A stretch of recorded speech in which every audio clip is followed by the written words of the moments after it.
Is happiness all about pleasure, getting rich, or achieving success?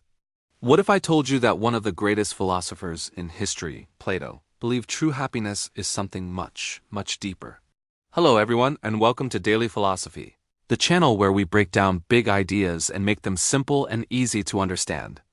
Today, we read diving into the ancient world of Greece to uncover what Plato can teach us about finding genuine, lasting happiness.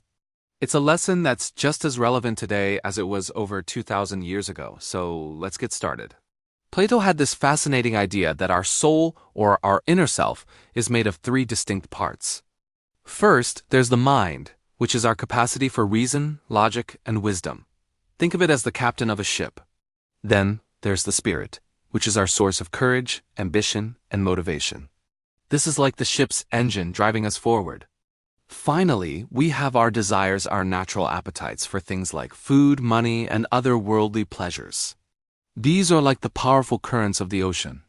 Plato argued that true happiness, or what he called eudaimonia, is achieved when these three parts are in perfect harmony. It happens when our reason, the captain, is firmly in control, guiding our spirit and managing our desires.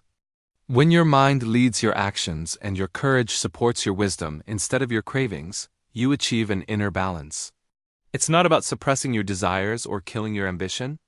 It's about making sure they serve a higher purpose, directed by your intellect. That inner peace and order, Plato said, is the very essence of a happy life. This leads us to another key point. Plato believed that chasing fleeting pleasures is a dead end. Think about it. That new phone, that delicious meal, that rush of getting a promotion, the excitement fades, doesn't it? Plato warned that a life dedicated solely to pursuing wealth, fame, or physical pleasures is like trying to fill a leaky jar. You can never truly be satisfied because these things are temporary and external.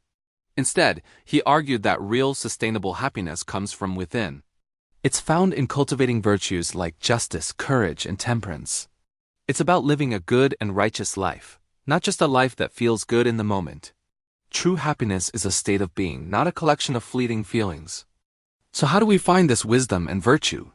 Plato explains this beautifully with his famous allegory of the cave. Imagine a group of people who have lived their entire lives chained inside a dark cave, facing a blank wall. Behind them, a fire burns, and people walk past, casting shadows on the wall.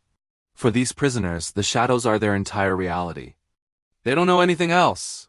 Plato said most of us are like these prisoners. We're captivated by the shadows, the superficial world of money, status, and gossip, mistaking them for what's real. True happiness, according to Plato, begins when one of these prisoners breaks free, turns around and walks out of the cave into the sunlight. At first, the light is blinding and painful, but as their eyes adjust, they see the world as it truly is, full of color, depth, and real objects, not just faint shadows. This journey out of the cave represents the philosophical pursuit of knowledge and truth. It is about questioning what we think we know and seeking a deeper understanding of ourselves and the world. For Plato, this enlightenment, this discovery of truth and reality, is the ultimate source of fulfillment. So, to wrap it all up, Plato's recipe for happiness isn't about what we have or what we experience on the surface. It's about how we live.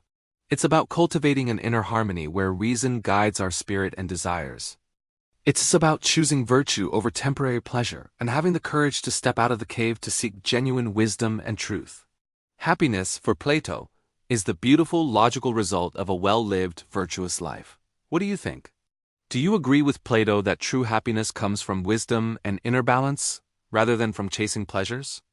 Share your thoughts in the comments below. I'd love to hear your perspective. And if you enjoyed this simple dive into philosophy, please give this video a like and subscribe to Daily Philosophy for more big,